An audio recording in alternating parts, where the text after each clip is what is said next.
Assalamualaikum warahmatullahi wabarakatuh. Ada kisah seorang wali yang namanya tertera di Lauh Mahfuz sebagai penghuni neraka.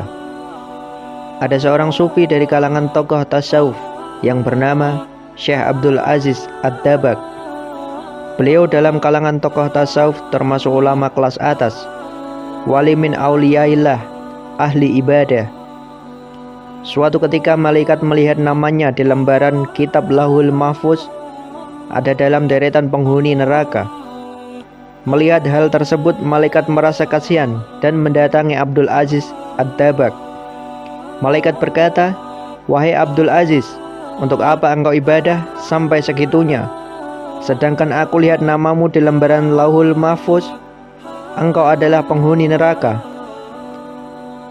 Mau ibadah gimana pun engkau tetap akan masuk neraka." Kemudian Abdul Aziz menjawab, "Wahai malaikat, surga dan neraka bukan urusanku. Aku diciptakan oleh Allah Subhanahu wa Ta'ala hanya untuk beribadah kepada Allah Subhanahu wa Ta'ala. Sebagaimana Allah Subhanahu wa Ta'ala berfirman, tidaklah aku ciptakan jin dan manusia kecuali hanya untuk beribadah kepadaku. Mau aku masuk surga atau neraka, itu haknya Allah Subhanahu wa Ta'ala." Subhanallah, benar-benar ikhlas dalam beribadah. Kemudian malaikat kembali ke Lauhul Mahfuz dan dilihat namanya dirubah oleh Allah Subhanahu wa Ta'ala menjadi penghuni surga.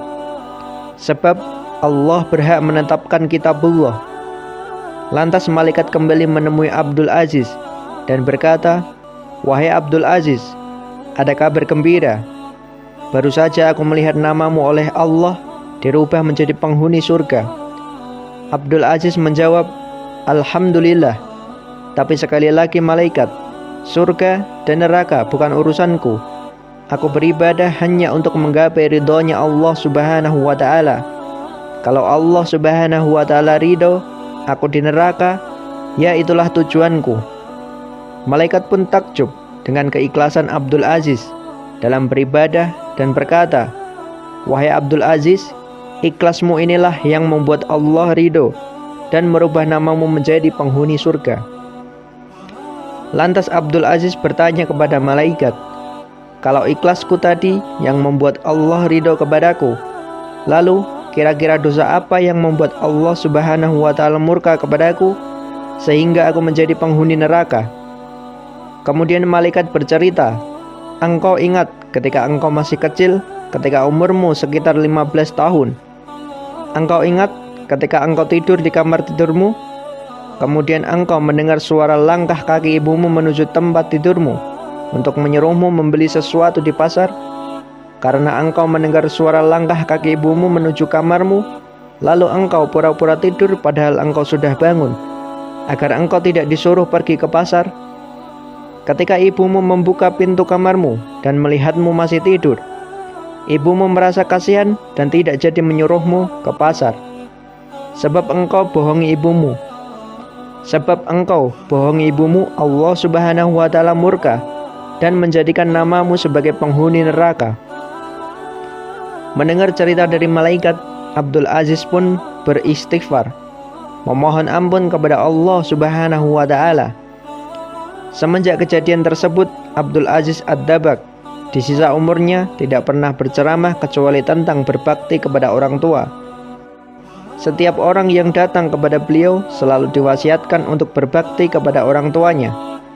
Mari kita renungkan sejenak, padahal beliau hanya pura-pura tidur. Lalu bagaimana yang sampai membentak ibunya?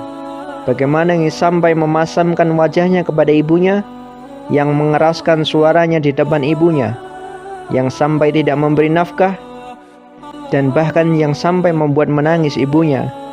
Bagaimana kira-kira nasibnya? Mari kita belajar bersama-sama untuk lebih berbakti kepada orang tua kita, baik yang masih hidup ataupun yang telah wafat. Jangan meremehkan dosa kecil, dikhawatirkan di situ ada murkanya Allah Subhanahu wa Ta'ala. Wallahu a'lam bishawab. Semoga Allah Subhanahu wa Ta'ala mengampuni semua dosa-dosa orang tua kita. Amin ya rabbal alamin. Semoga bermanfaat.